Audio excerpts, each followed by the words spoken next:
Montana Territory, July 1883. The courtroom was too quiet for a summer morning. The dust hanging in the air should have moved with the heat, but it hung still, like it was waiting just like everyone else. Ruth Haley stood alone in front of the judge with her chin high, hands clasped in front of her faded blue skirt. Her boots were worn through at the soles. Her hair, dark and pinned tight, had a few loose strands sticking to her cheek. She looked like someone trying not to shake and mostly winning. No one stood beside her. No one had the courage. Judge Talbot cleared his throat. "Mrs. Haley, you are asking for guardianship of the 2 children abandoned on your ranch last week. Is that correct?" "Yes, sir," Ruth said. Her voice was steady. "They were left behind by their mother. No one's come for them." The judge peered down at her. "You are a single woman. You have no husband and no family in Montana. You have no formal income. On what grounds do you believe you can support 2 children? I have land. I have a house. I can work. You are alone." The judge said it like it was a sentence. A small cough came from the back of the room. Then Boots stepped forward, slow and sure, until a man stood beside her. He looked like someone who knew what he was doing in a fight. Tall, lean, sun-browned skin. His shirt was rolled at the sleeves, revealing forearms marked by years of work. His hair was the color of buckwheat, and his eyes were blue, the kind of blue that made you believe he saw everything. He took off his hat, held it in one hand. "I am not letting her stand here by herself," he said. "I am the man she's been waiting for." The whole courtroom went quiet. Ruth blinked at him, startled. Keller Hartley nodded once. "If she'll have me." The judge raised his brows. "You are Keller Hartley." "I have a spread south of her property, and I have known Ruth since we were both knee-high in Arkansas. Her father and mine trapped together once upon a time. You are offering to marry this woman?" "Yes, sir." Keller looked at Ruth again. "If she agrees, I will give my name to her and the children." Ruth was still staring at him like he had fallen off the sky. The judge leaned back. "Do the children have names?" Ruth nodded slowly. "Daisy is 7, Daniel is 4. They have no last name." Their mother wouldn't say before she rode off. The judge exhaled. "If this arrangement is genuine, and if you are wed within the week, I will grant the guardianship. But I will not permit a single woman with no support to take on the burden of 2 abandoned children. I will not set them up to starve." Ruth turned her face to Keller.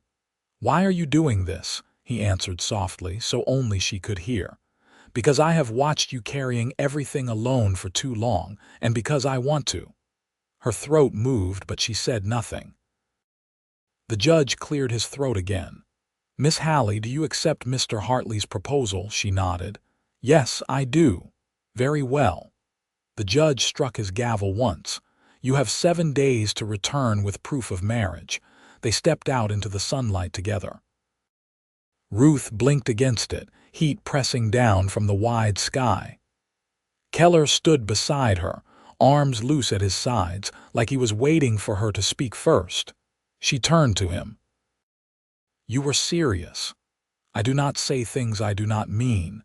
You just told a judge you would marry me." "I did." Keller looked at her, long and steady.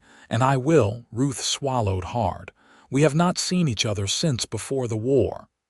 "I did not forget you." She glanced away, then back. "This is not what I expected when I rode into town." "That makes 2 of us," Keller said. "But I meant it. I want to help you, and I want a life with you, Ruth. If you will let me." She looked up at him, and something in her face softened. "You always were too steady for your own good, and you always were too stubborn for yours." A little voice called from behind a wagon. "Ruth!" Daisy came running, skirts flying, her braids bouncing. Daniel followed, smaller, his hands clutching the side of his sister's dress. Ruth crouched and opened her arms, catching them both. "It's all right," she whispered. "We're going to be all right." Keller stepped closer and knelt beside them. "Hello, little ones." Daisy eyed him. "Who are you?" "I am Keller. I am going to help your Ruth." Daniel stared at him wide-eyed. "Do you like horses?" Keller asked gently. Daniel nodded. "I have one with a white star on his forehead. Maybe you can help me brush him later." Daniel looked up at Ruth. She gave a small nod. The boy reached out and touched Keller's arm. Keller smiled. "I would like to be your friend." "If that is all right." Daisy studied him for a long minute. "You look like a cowboy." "I am." "Do you know how to make stew?" "Not well," he said honestly. She looked at Ruth. "Can we keep him?" Ruth laughed, the sound catching in her throat. "We might." They rode back to the ranch together that evening. The sun was low, painting the sky in gold and rust. Daisy sang under her breath. Daniel fell asleep against Ruth's side. Keller rode beside them, close enough to reach out if needed. The silence between him and Ruth was not uncomfortable. It was full of things unsaid but not heavy. Not anymore. When they reached the house, Ruth climbed down and carried Daniel inside. Daisy ran ahead to show Keller the corner where she kept her dolls. Ruth came back to the porch and leaned on the post, arms crossed. "We will need to speak to the preacher tomorrow." "I will ride with you." She looked at him for a long moment.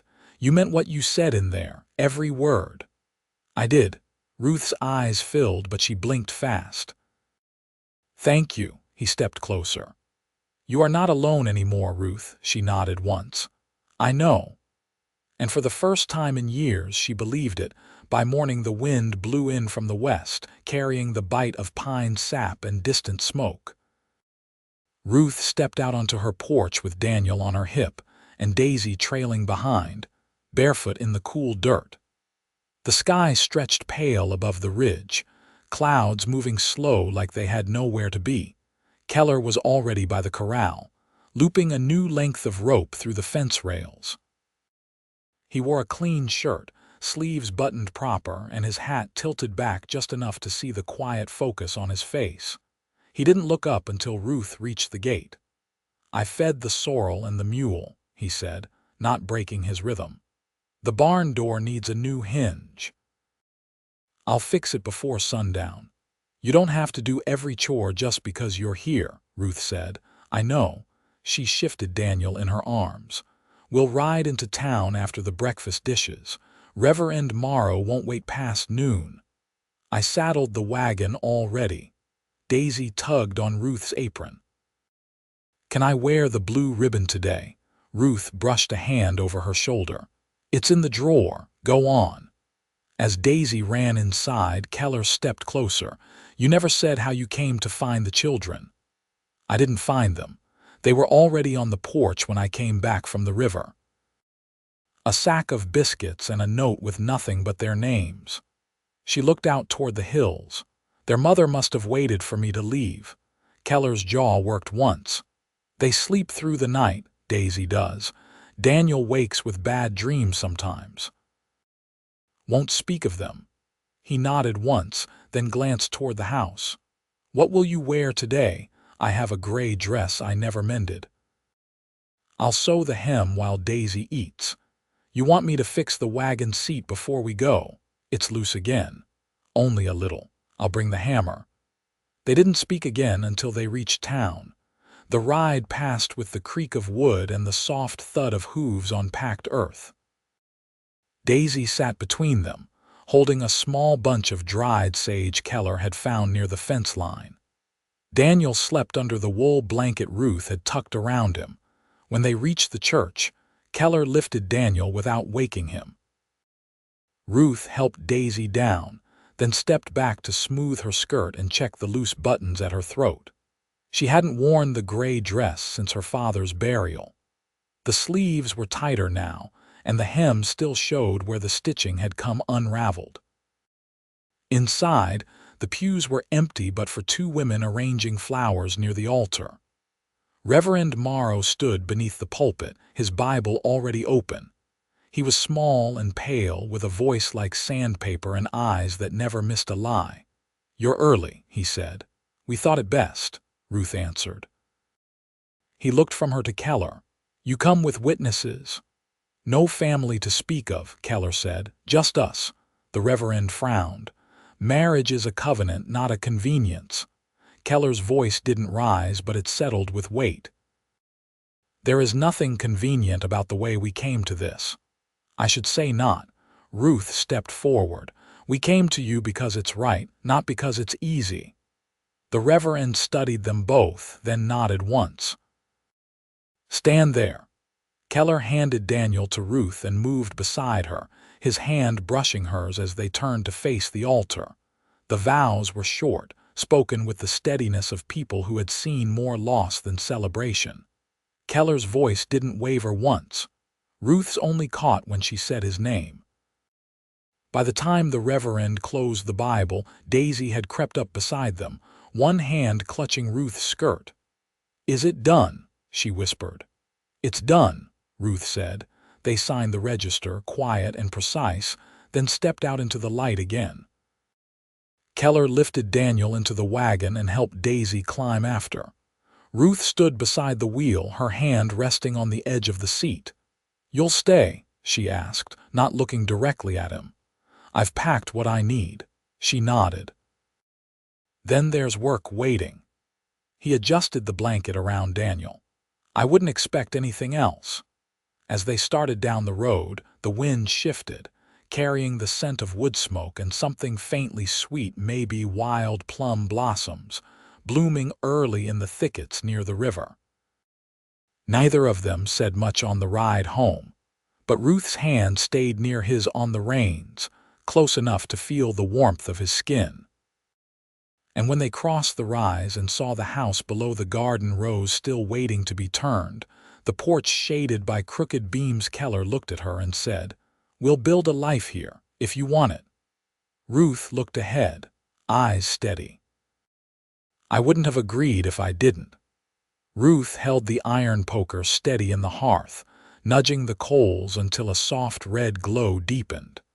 The stew pot hung heavy above the flames, its scent filling the cabin with onion and salted beef. Outside, the wind dragged through the cottonwoods, their branches tapping against the shutters like a slow, familiar knock. Across the room, Keller knelt beside the wooden chest he'd brought from his wagon that morning. He was quiet as he unpacked, laying out a folded quilt, a carved shaving box, and a worn book that had lost its cover.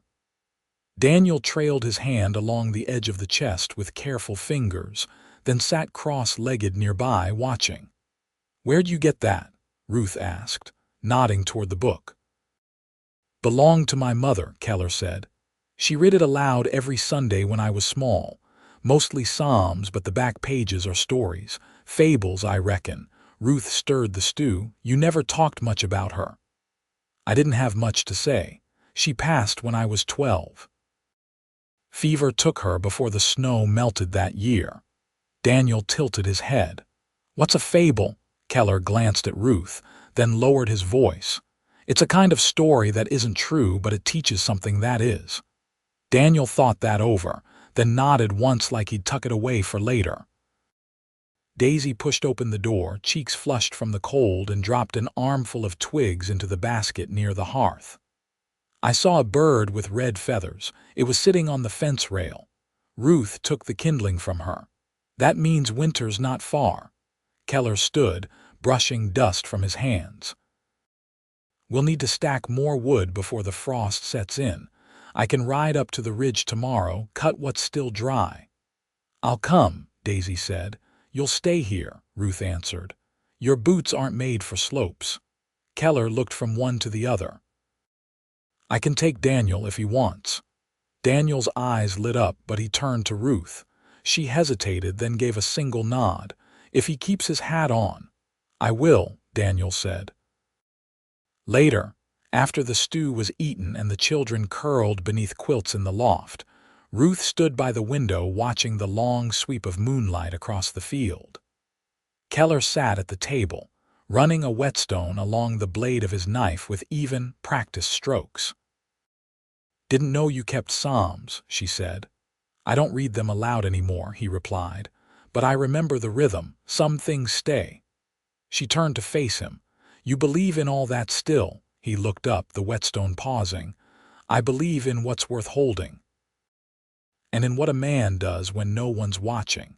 She crossed the room, pulled out the chair across from him. You always carried yourself like someone who'd already decided who he was. I had to, early on. She traced the grain of the table with one finger. I used to think being alone meant being strong. Now I'm not sure, he set the knife aside. There's strength in making room for someone. That's harder sometimes. Ruth didn't answer right away. The fire popped once in the hearth. She looked down at her folded hands.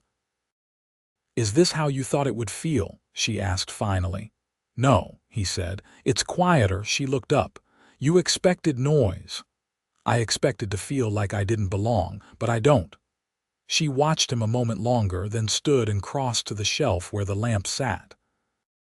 She turned the wick low, casting the room into a softer dark. I'll be up early, she said. Chickens don't care if a woman's newly married. Keller stood as well, slow and sure. I'll take the east fence line after I bring in the wood. She nodded. There's a loose post near the gulch. I'll see to it. They didn't touch, not yet. But as she passed by him toward the ladder to the loft, her shoulder brushed his and she didn't pull away. He watched her ascend, each step careful. And when her figure disappeared into the shadows above, Keller turned back to the hearth, stirred the coals once more, and added a log with quiet hands. Outside, snow began to fall light at first, like ash from a dying fire settling on the roof above them. On the land they were learning to share. The first frost held through morning, silvering the windows and stiffening the ground beneath Keller's boots. He hitched the mule before sunup and packed the cart with tools and canvas. Daniel bundled beside him with a wool scarf wrapped twice around his neck. Ruth handed them a wrapped biscuit and a tin of coffee without a word, her hair still damp at the ends from washing. She watched them roll down the trail with one hand on the porch rail, then turned back into the house. Daisy was kneeling by the fire, arranging twigs into little shapes, triangles and squares, careful and precise. You're meant to be starting your letters, Ruth said, tying her apron. I already practiced a through E, Daisy replied, eyes never leaving her work. I want to build a cabin like Keller's. Ruth paused, then crouched beside her. You remember how it looked? Had an oak tree on one side with moss on it. The porch was wider than ours. Ruth reached out and traced a line in the ash. Did he have flowers? Just sage. And a blue blanket hanging in the window. Ruth nodded once, then stood. Finish your writing before midday. After that you can draw plans for the porch if you like. That afternoon, Ruth walked the fence line alone, checking the rails Keller hadn't yet repaired. She kept a small hammer tucked in her skirt pocket, pulled nails from the pouch tied at her waist. She moved slowly, measuring each board, pressing against the posts to feel their give. At the far edge of the property, where the land dipped toward the dry creek, she found the old boundary marker her father had set, just 2 stones, one flat, one upright, buried partway in the soil. She knelt, brushing frost from the top, and stayed there a long while. By the time she returned, the sun was dipping low and the mule cart had not yet made it back. Daisy had drawn a whole page of windows and corners, and the fire was burning low again. Ruth added a log and stirred it, then scrubbed the hearth clean with a rag worn through in the middle. Keller's voice came through the door just after sunset. We're back. Daniel's boots thudded across the floor as he ran to the hearth. His cheeks were red, nose running, but he grinned as he held out a pine cone. We saw a hawk. Keller said it was hunting. Ruth took the cone. Did you stay warm? He nodded, burrowing into the quilt folded by the chair. Keller stepped inside slower, shaking snow from his shoulders. Creek still frozen, but the slope held. Cut 4 cords. I'll stack them tomorrow. Did the sled hold? Bent the runners on a rock. I'll fix it in the morning. Ruth poured hot water into a basin and set it on the table. "You can wash before supper." Keller peeled off his gloves and dipped his hands in. Daniel fell asleep on the way back, sat up real straight until he didn't. He doesn't trust sleep. Not yet. He will. Later, after Daisy had gone up to the loft and Daniel slept with his hand curled around the edge of the quilt, Ruth pulled 2 tin cups from the shelf and poured a measure of warmed cider into each. She handed one to Keller without a word. They sat at the table in the quiet, steam rising between them. "You ever think of leaving?" she asked. "I did," Keller said. "After my father passed. Thought I'd ride east, maybe Iowa, but I kept finding reasons to stay." She sipped, watching him over the rim of her cup. "You built your cabin with your own hands. That takes time. Had to do something with the years." She breathed in slow, then set her cup down. "You waited a long time to say anything about me. I knew you needed to stand on your own first. Didn't seem right to step in until you were ready to lean." "I still don't know how to lean." "You're learning," he said. She looked at him then fully and didn't look away. "I'm not afraid of work or the land. I'm afraid of losing what I never thought I'd have." He didn't speak for a long moment. Then he reached across the table, not to take her hand, but to rest his fingers beside hers. "I'm not something you'll lose, Ruth. Not unless you send me away." "I won't. Then we'll be all right." The wind picked up outside, rattling the shutters, but inside the light stayed steady. Ruth didn't move her hand. The fire crackled, the rhythm of it as even and quiet as Keller's breath. She looked at the man across from her, the man who had stepped into her life not like thunder, but like rain after drought, and she knew, with the same certainty she knew the weight of a plow handle or the scent of lilac in spring, that she'd never again face a storm alone. By the first thaw, the garden rows lay turned and ready. Ruth had marked them with twine and wooden stakes, planting beets and cabbage in the low beds, leaving the higher slope for potatoes. When she knelt to press seeds into the dirt, Keller carried the bucket beside her, wordless, steady. Daisy followed behind with a tin of ash to mix with the soil. The house had changed, though no one said it aloud. The rhythm inside had settled into something sure, the kind of quiet that came not from distance, but from care. Boots were left near the door, blankets folded without being asked. Daniel no longer woke in the dark. That afternoon, Ruth stitched new cuffs onto Keller's spare shirt while he sawed boards for a second coop. His knees drew lines in the dust outside, and she could hear the saw teeth catching hard in the grain. When the thread knotted, she bit it clean and folded the shirt twice before setting it aside.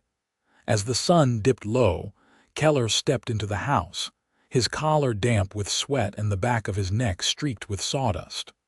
Ruth handed him a cloth and pointed to the basin. "You're the only man I ever knew who works without a word," she said. "I talk when there's something worth saying." She leaned on the table. "And if I asked you something you didn't want to answer, I'd still answer." She studied him.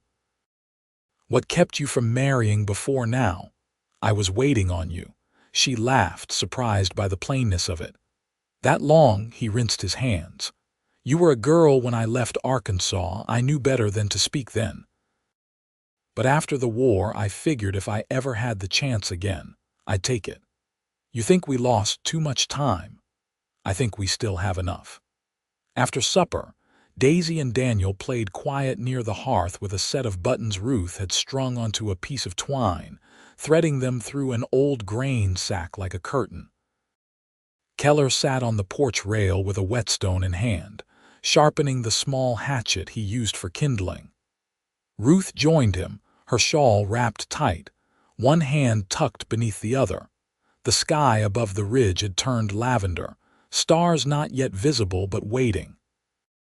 She glanced at Keller, then looked out across the field.